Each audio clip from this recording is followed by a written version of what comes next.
The only thing more baffling to me than missing persons cases are when that missing person then reappears over a decade later. She literally came back from the dead. She'd been declared legally dead years earlier. It was 2002 in Lititz in Pennsylvania. Brenda Heiss was a seemingly normal mother of two from the area who was working as an accountant. She had a son and a daughter aged 12 and 8. Now, on the day she vanished, everything seemed to be fairly normal. She put some food out to defrost later and she took her kids to school. She'd been doing a good job of keeping the normal household routine together despite the fact that she was actually going through a divorce. It kind of seemed to everybody like her kids were keeping her going, keeping her in a normal routine. That's why it was so worrying when she all of a sudden just vanished. She never picked her kids up from school that day. She never even contacted anybody to say where she was. Now, obviously, due to her recent divorce, police started looking immediately into her ex, her husband. As bad as it sounds, they were wondering if he had killed her out of anger, revenge,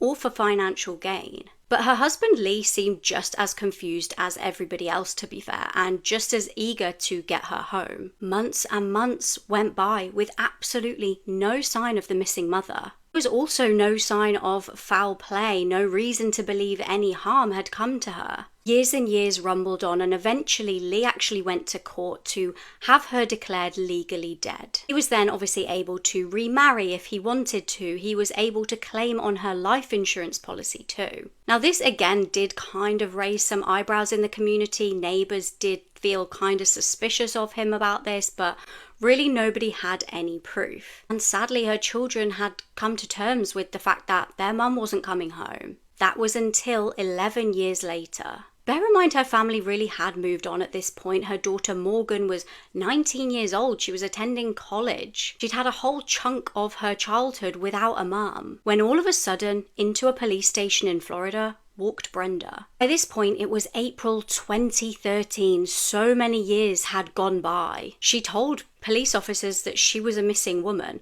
and at first they were a little bit confused, but she gave them all her details. She then revealed her absolutely unbelievable story to authorities. She said the day that she vanished, she did so of her own accord. She'd suddenly randomly decided on the spur of the moment to join a bunch of hitchhikers who were homeless, who were moving to Florida. She decided to abandon her children to sleep on the streets and sometimes even scavenge in bins for food. She would sit on the street corners and beg for money. She'd obviously not told anyone her real name, and she'd just been sharing tents with strangers and sleeping rough. And the only reason she wanted to hand herself in was that she was tired of being homeless. And when her children found out, they were understandably pretty upset and angry and reluctant to reunite with her. And honestly, I don't know how I would deal with that. I don't know how I would process that information. Let me know what you think in the comments. Do you think you would ever be able to forgive your mum for doing that?